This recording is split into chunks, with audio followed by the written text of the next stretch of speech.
उत्सवमूर्ती विजया मल्लिकार्जुन धुमे यांनी कष्टाने मेहनतीने जिद्दीने या स्पोर्टच्या वतीनं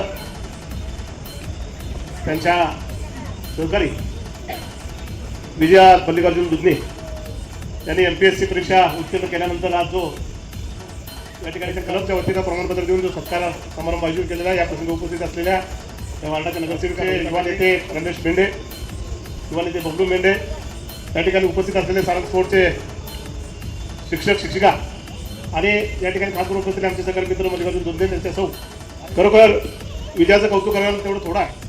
घरातीलच व्यक्तीला नव्हे तर पूर्ण या मिरज शहराला कौतुक वाटेल असं काम, सांगली जिल्ह्याला कौतुक वाटेल असं काम तिनं आज या ठिकाणी करून दाखवलेलं आहे. मी सुरुवात केली होती तायक्वांडो पासून. आज पहिलाच माझा सत्कार इथं होतोय आणि त्याच्यासाठी मी सारंग स्पोर्ट्स क्लब, माझी लाडकी मैत्रीण सरिता आणि बापूंचे खूप आभार मानते. जिथं तुम्ही प्रॅक्टिस करताय, जिथं तुम्ही खेळताय, इथूनच माझी पण सुरुवात झाली आहे. त्यामुळे तुम्ही पण अशी स्वप्न बघायला काही हरकत नाही. खरंच खूप आनंद झाला की आपण प्रवास आपला, मी 2004 पासून तायक्वांडोची जर्नी माझी सुरुवात झाली तिथून. तायक्वांडोनं मला खूप काही दिलंय, पण आमचे एक शिक्षक म्हणतात की अंगावरच्या हळदीपेक्षा अंगावरचा गुलाल जास्त शोभून दिसतो, शाळेतच जास्त मार्क्स पडले पाहिजेत. असं नाही, मार्क्स हे फक्त क्रायटेरिया आहे. ह्याच्यावर तुमचं म्हणजे पालक किती त्याच्यात किती ॲबिलिटी आहे, तो किती पुढे जाऊ शकतो हे काही ठरत नाही. त्यामुळे तुम्ही खेळात पण, माझी खरंच सगळ्या पालकांना इथं रिक्वेस्ट आहे की त्यांना खेळात पण सपोर्ट करा, अभ्यासात तर तुम्ही करणार.